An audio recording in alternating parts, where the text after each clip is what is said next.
நான் இன்னைக்கு உள்நோயாளிகளாக அட்மிட் பண்ணி பார்க்குற பேஷண்ட்ஸோட சதவிகிதம் பார்த்தீங்கன்னா அதிகமாக இருக்கிறது க்ரானிக் டிசீசஸோட காம்ப்ளிகேஷன்ஸ் தாங்க. க்ரானிக் டிசீஸை முறையாக கண்ட்ரோல் பண்ணி ரெகுலராக ட்ரீட்மெண்ட் எடுக்கிறவங்களோட எடுக்காதவங்க தான் அதிகம் அட்மிட் ஆகுறாங்க.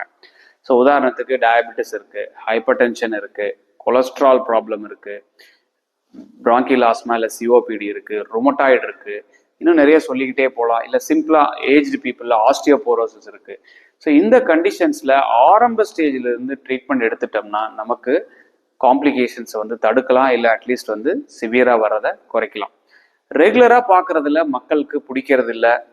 ஒரு பீரியாடிக்காக 2-3 மந்த்ஸ்க்கு ஒருக்கா பார்க்கணும், ஒரு சில டைம் பிளட் செக் பண்ணணும், இதெல்லாம் பிடிக்காததால அவங்க தவிர்த்துடுறாங்க.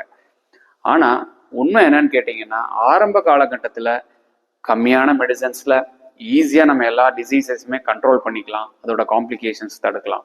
பட் ஒன்ஸ் காம்ப்ளிகேஷன் வர ஆரம்பிச்சிட்டா ட்ரீட்மெண்ட் பண்ணுறது கஷ்டம், அட்மிஷன் ஃப்ரீக்வெண்ட்டாக தேவைப்படும். ஸோ உங்களுக்கு ஏதாவது ஒரு க்ரானிக் டிசீஸ் ஆரம்பமாச்சுன்னா லைஃப் ஸ்டைல் அதை சரி பண்ண முடியும்னா ட்ரை பண்ணுங்க.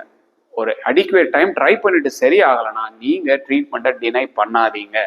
அதோட லாங் டேர்ம் கன்சீக்வன்சஸ் பர்சனலாக உடல் ரீதியாகவும் ஃபினான்ஷியலாகவும் அதிகமாக இருக்கும். ஸோ அதை மட்டும் தப்பு பண்ணாதீங்க.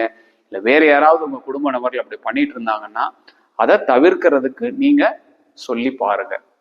தேங்க்யூ.